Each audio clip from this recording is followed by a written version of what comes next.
Hello and welcome to the Cultured Bumpkin, Chapter 33 of Pride and Prejudice by Jane Austen. Let's get right down to it, shall we? Chapter 33. More than once did Elizabeth, in her ramble within the park, unexpectedly meet Mr. Darcy. She felt all the perverseness of the mischance that should bring him where no one else was brought, and to She felt all the perverseness of the mischance that should bring him where no one else was brought, and to prevent its ever happening again, took care to inform him at first that it was a favorite haunt of hers. How it could occur a second time, therefore, was very odd. Yet it did, and even a third.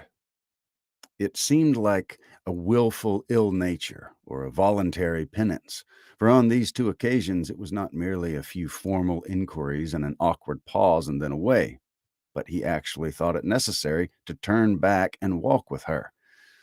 She never said a great deal, nor did she give herself the trouble of talking or of listening much, but it struck her in the course of their third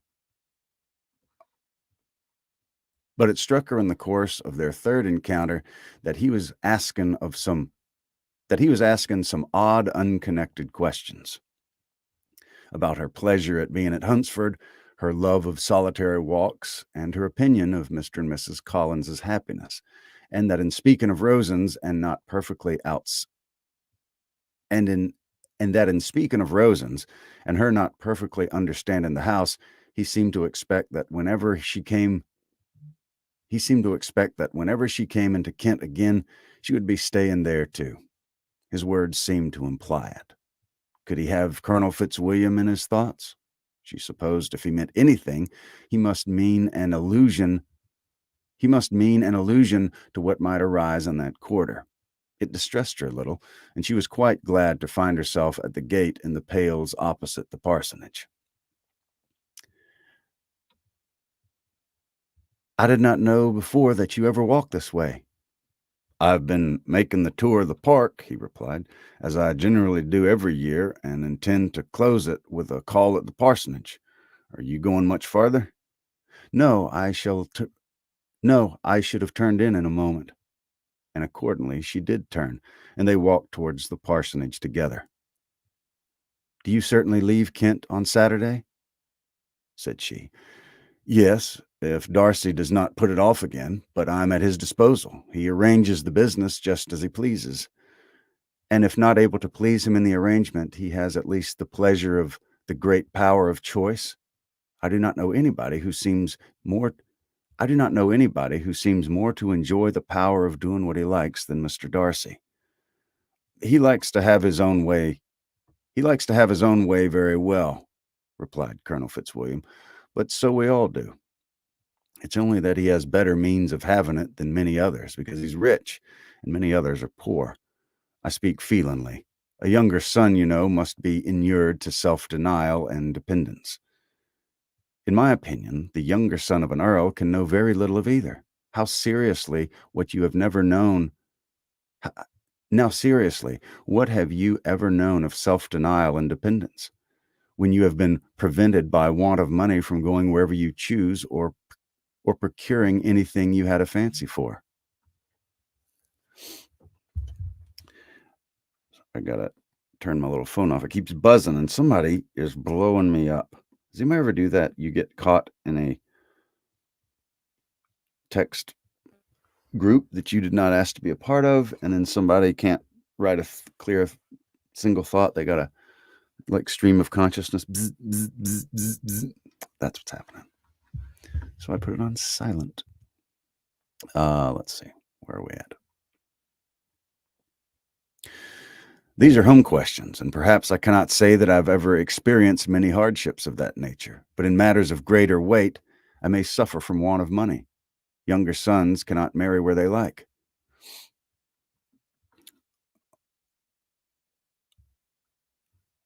Unless where they like women of fortune, which I think they very often do.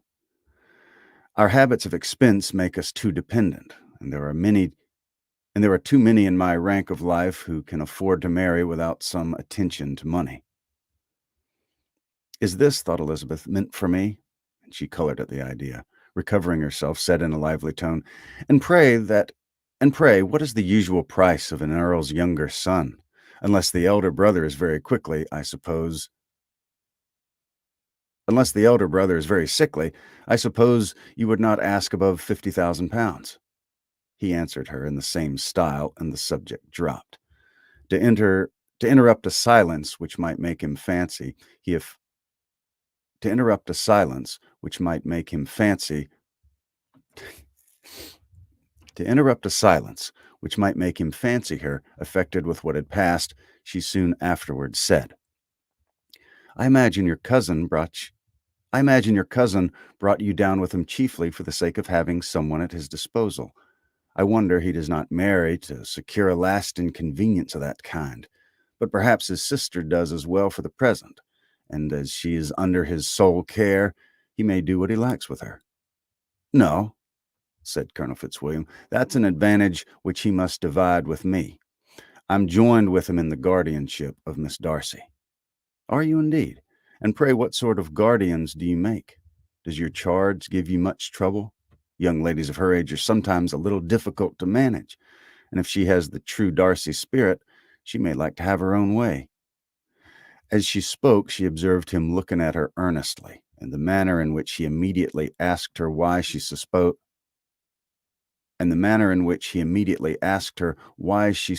Miss Darcy likely to give him any uneasiness, convinced her that she had somehow or other got pretty near the truth.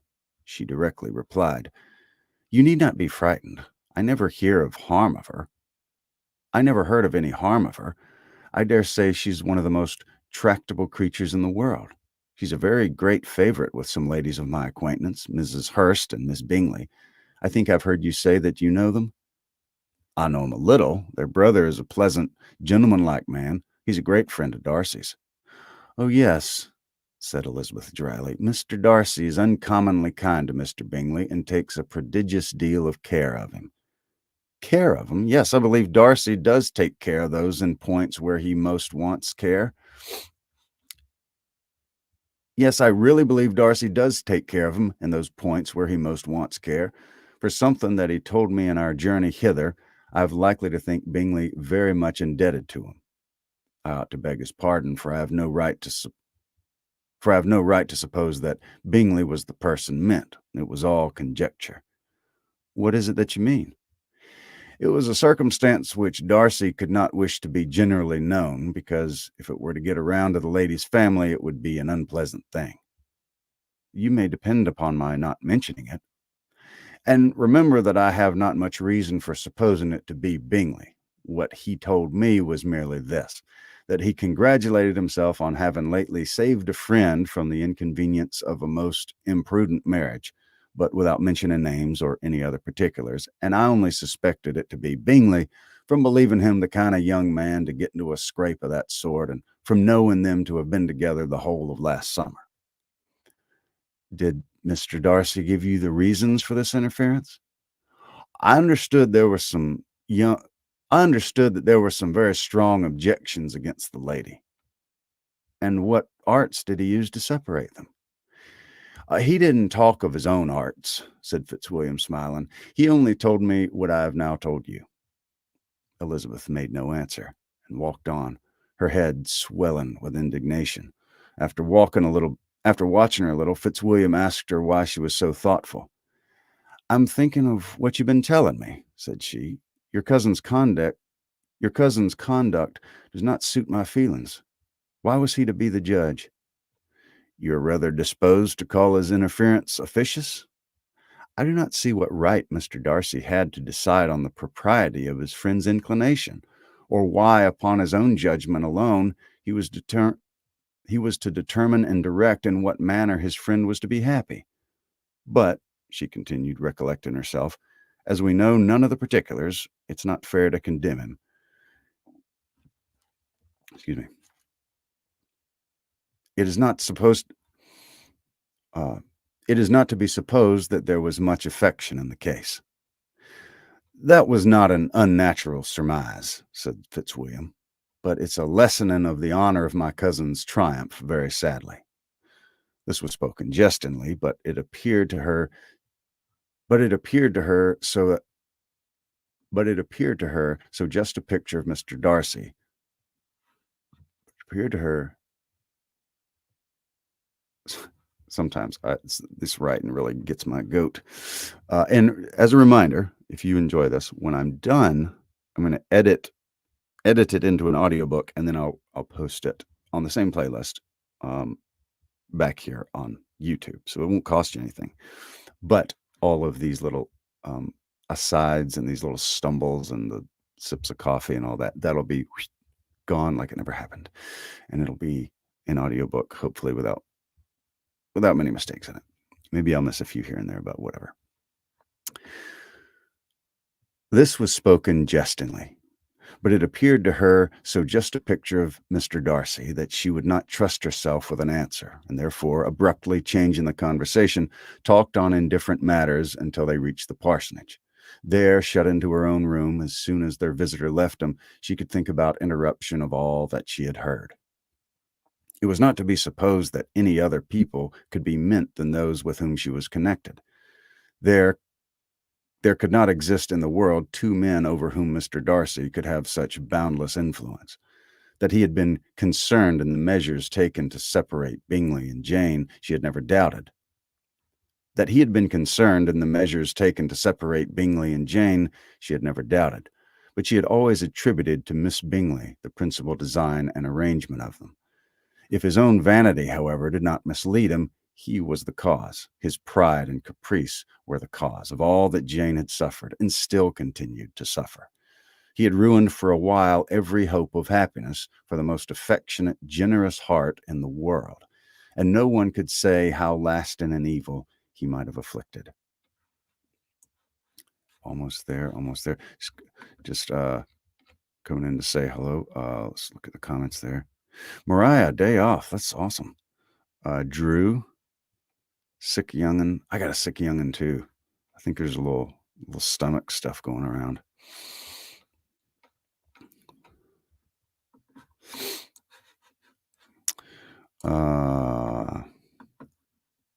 There were some very strong objections against the lady, were Colonel Fitzwilliam's words, and those strong objections probably were her having one uncle who was a country attorney and another who was in business in London. To Jane herself, she exclaimed, there could be no possibility of objection. All loveliness and goodness as she is, her understanding excellent, her mind improved, and her manners captivating. Neither could anything be urged against my father, who, though with some peculiarities, has abilities Mr. Darcy himself need not disdain, and respectability which he will probably never reach.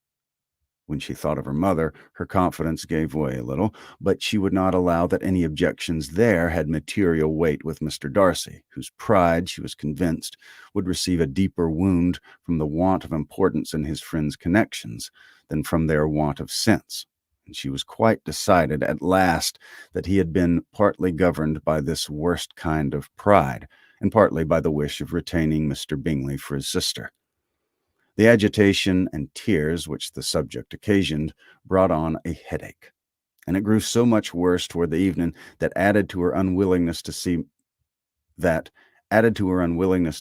Darcy, it determined her not to attend her cousins to Rosen's, where they were engaged to drink tea.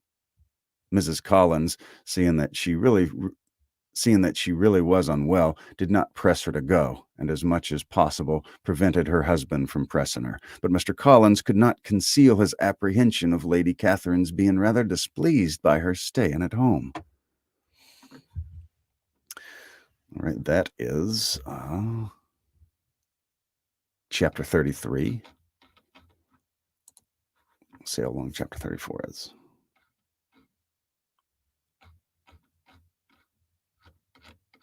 We did 2 yesterday. We could do another one today.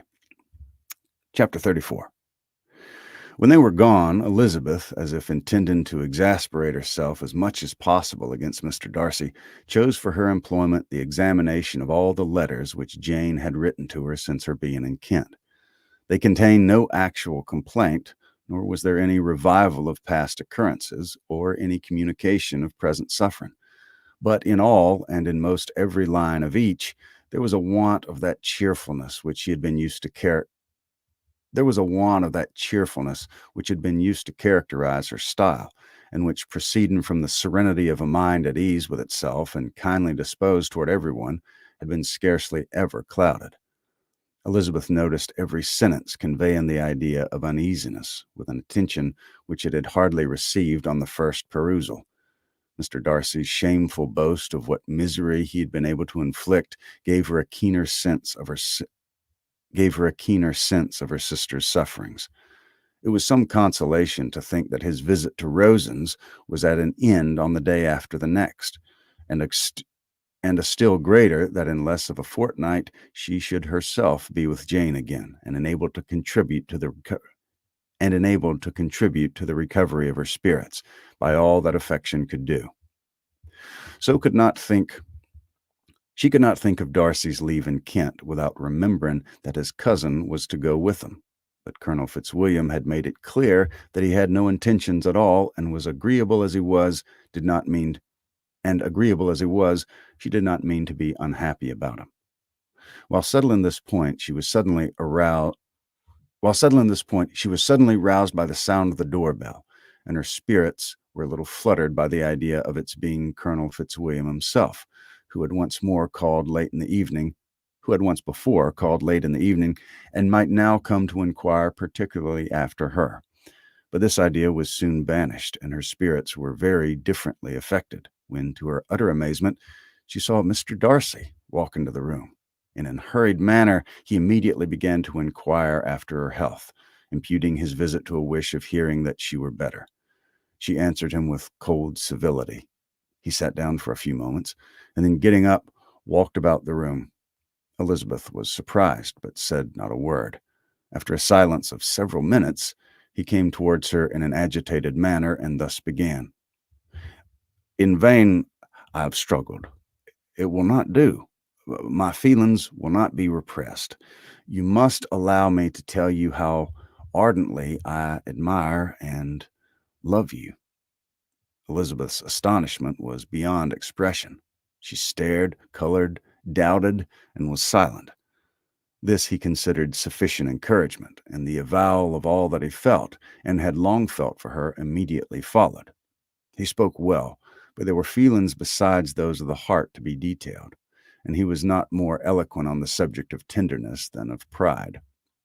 His sense of her inferiority, of its being a degradation, of the family obstacles which had always opposed to inclination, were dwelt on with a warmth which seemed due to the consequence he was wounding, but was very unlikely to recommend his suit. In spite of her deeply rooted dislike, she could not be insensible to the compliment of such a man's affection, and though her intentions did not vary for an instant, she was at first sorry for the pain he was to receive, till, roused by resentment by his subsequent language, she lost all compassion in anger. She tried, however, to compose herself to answer him with patience when he should have done. He concluded with representing to her the strength of that attachment which, in spite of all his endeavors, he had found impossible to conquer, and with expressing his hope that it would now be rewarded by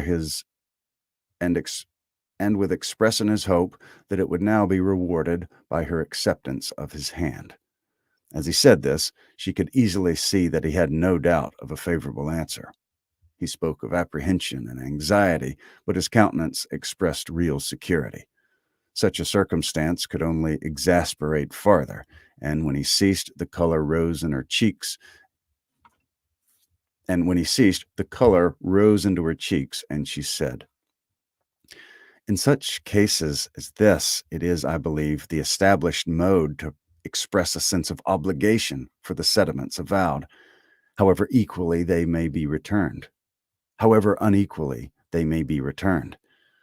It is natural that obligation should be felt, and if I could feel gratitude, I would now thank you. But I cannot. I have never desired your good opinion, and you have certainly bestowed it most unwillingly. I am sorry to have occasioned pain to anyone. It has not been most it has been most unconsciously done, however, and I hope will be of short duration. The feelings which you tell me have long prevented the acknowledgment of your regard can have little difficulty in overcoming it after this explanation. Mr. Darcy, who was leaning against the mantelpiece with his eyes fixed on her face, seemed to catch her words with no less resentment than surprise. His complexion became pale with anger, and the disturbance of his mind was visible in every feature. He was struggling for the appearance of composure, and would not open his lips till he believed himself to have attained it. The pause was to Elizabeth's feelings dreadful. At length, with a voice of forced calmness, he said, "And this is the reply which I am to have the honor of expecting? I might perhaps wish to be informed why, with so little endeavor at civility, I am thus rejected, but it's of small importance. I might as well require I might as well inquire," replied she, "why, with so evident a desire of offending and insulting me, you chose to tell me that you liked me against your will, against your reason, and even against your character. Was not this some excuse for incivility, if I was uncivil? But I have other provocations. You know I have. Had not my feelings decided against you, had they been indifferent, or had they been even, or had they been or had they even been favorable, do you think that any consideration would tempt me to accept the man who has been the means of ruining, perhaps forever, the happiness of a most beloved sister?" As she pronounced these words, Mr. Darcy changed color, but the emotion was short, and he listened without attempting to interrupt her while she continued. "I have every reason in the world to think ill of you. No motive can excuse the unjust and ungenerous part you've acted here. You cannot deny that you have been the principal, if not the only means of dividing them from each other, of exposing one to the censure of the world for caprice and instability, and the other to its derision for disappointed hopes, and involving them both in misery of the acutest kind." She paused, and saw with no slight indignation that he was listening with an air which proved him wholly unmoved by any feeling of remorse. He even looked at her with a smile of affected incredulity. "Can you deny that you've done it?" she repeated. With assumed tranquillity, he then replied, "I have no wish of denying that I did everything in my power to separate my friend from your sister, or that I rejoice in my success. Towards him I have been kinder than towards myself." Elizabeth disdained the appearance of noticing this civil reflection, but its means did not escape, nor was it likely to conciliate her. "But it's not merely this affair," she continued, "on which my dislike is founded. Long before it had taken place, my opinion of you was decided. Your character was unfolded in the recital which I received many months ago from Mr. Wickham. On this subject, what can you have to say? In what imaginary act of friendship can you defend yourself? Or under what misrepresentation can you here impose upon others?" "You take an e- you take an eager interest in that gentleman's concerns," said Darcy, in a less tranquil tone and with a heightened color.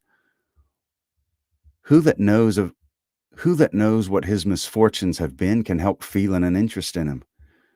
"His misfortunes?" repeated Darcy contemptuously. "Yes, his misfortunes have been great indeed." "And of your infliction," cried Elizabeth with energy, "you have reduced him to his present state of poverty, comparative poverty. You have withheld the advantages which you know must have been assigned for you have withheld the advantages which you know have been designed for him, which you know must have been designed for him. You have deprived the best years of his life of that independence which was no less due than his desert, which was no less due than his desert. You have done all this, and yet you can treat the mention of his misfortune with contempt and ridicule. All this, and this, cried Darcy, as he walked with quick steps across the room, is your opinion of me? This is the estimation in which you hold me? I thank you for explaining it so fully. My faults, according to this calculation, are heavy indeed. But perhaps, added he, stopping in his walk and turning towards her, these offences might have been overlooked had your pride had not your pride been hurt by my had not your pride been hurt by my honest confession of the scruples that have long prevented my forming any serious design.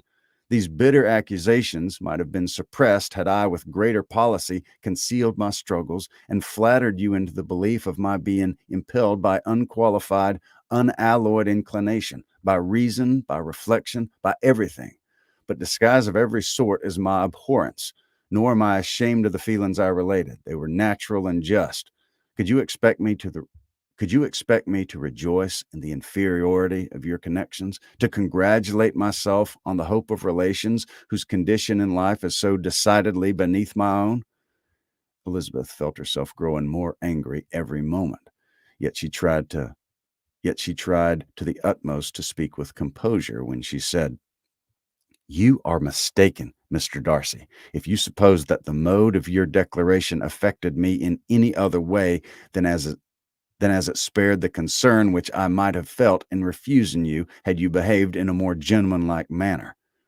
She saw him start at this, but he said nothing, and she continued, "You could not have made the offer of your hand in any possible way that you could have tempted me to accept it." Again, his astonishment was obvious, and he looked at her with an expression of mingled incredulity and mortification. She went on, "From the very beginning, from the very first, I may also say of my acquaintance with you, your manners,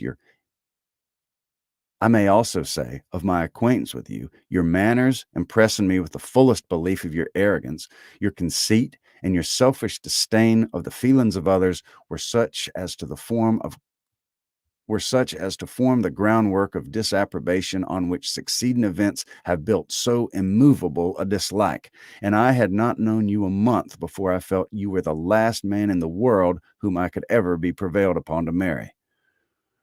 "You have said quite enough, madam. I perfectly comprehend your feelings, and have now only to be ashamed of what my own have been. Forgive me for taking up so much of your time, and accept my best wishes for your health and happiness." And with these words, he hastily left the room, and Elizabeth heard him the next moment open the front door and quit the house. The tumult of her mind was now painfully great. She knew not how to support herself, and from actual weaknesses sat down and cried for half an hour. Her astonishment, as she reflected on what had passed, was increased by every review of it. That she should receive an offer of marriage from Mr. Darcy, that he would have been in love with her for so many months, so much in love as to wish to marry her in spite of all the objections which had made him prevent his friends marrying her sister, and which must appear at least with equal force in his own case, was almost incredible. It was gratifying to have inspired unconsciously so strong an affection, but his pride, his abominable pride, his shameless avowal of what he had done with respect to Jane, his unpardonable assurance in acknowledging, though he could not justify it, and the unfeeling manner in which he had mentioned Mr. Wickham, his cruelty towards whom he had not attempted to deny, soon overcame the pity which the consideration of his attachment had for a moment excited. She continued in very agitated reflections till the sound of Lady Catherine's carriage made her now feel unequal. She continued in very agitated reflections till the sound of Lady Catherine's carriage made her feel how unequal she was to encounter Charlotte's observation, and hurried her away to her room. That was chapter 34. Those are two very eloquent people. Anytime that if I'm that mad, I don't get like more eloquent. I'm like, "I'll sock you in the jaw." It's like I don't get more eloquent. and Darcy and Elizabeth, like the madder they get, the more eloquent and the more poetic they get, and it's magnificent. I am not like that, unfortunately.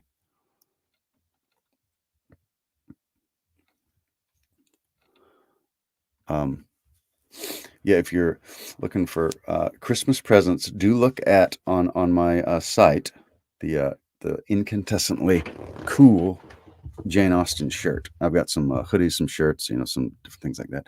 Make sure you check those out on my theculturedbumpkin.com store. I'm not wearing it now. I'm wearing my Cultured Bumpkin hoodie, which I really like. But some of them are just like there's a Poe shirt, there's a Shakespeare shirt, there's an Austen shirt, and it's just a good some good stuff on there. Decent English goes out the window. That's exactly the decent stuff goes out the window, and yeah, I use less. I'm less eloquent. My accent's worse. Yeah.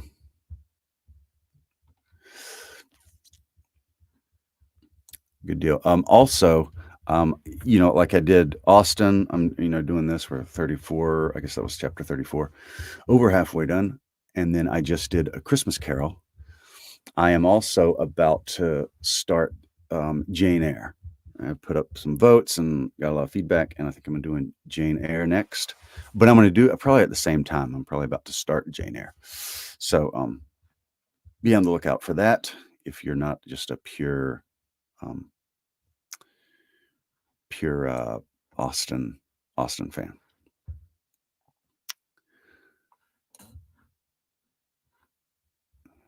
I'm glad you enjoyed the Christmas Carol, and it was fun having you around. So but yeah, now that's up, and then I've edited it into an audiobook, so now that's on my Redneck Christmas Carol playlist. So there's not the it's not the asides and the chatter in between stuff. It's just the edited audiobook version. And then yeah, I'm about to start old Jane Eyre by Charlotte Bronte. So anyway, hopefully I'll catch y'all soon.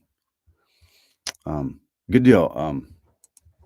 Really glad to hear that, Mariah. Drew, thank you. I appreciate that. So yeah, I will talk to y'all soon. Y'all take care.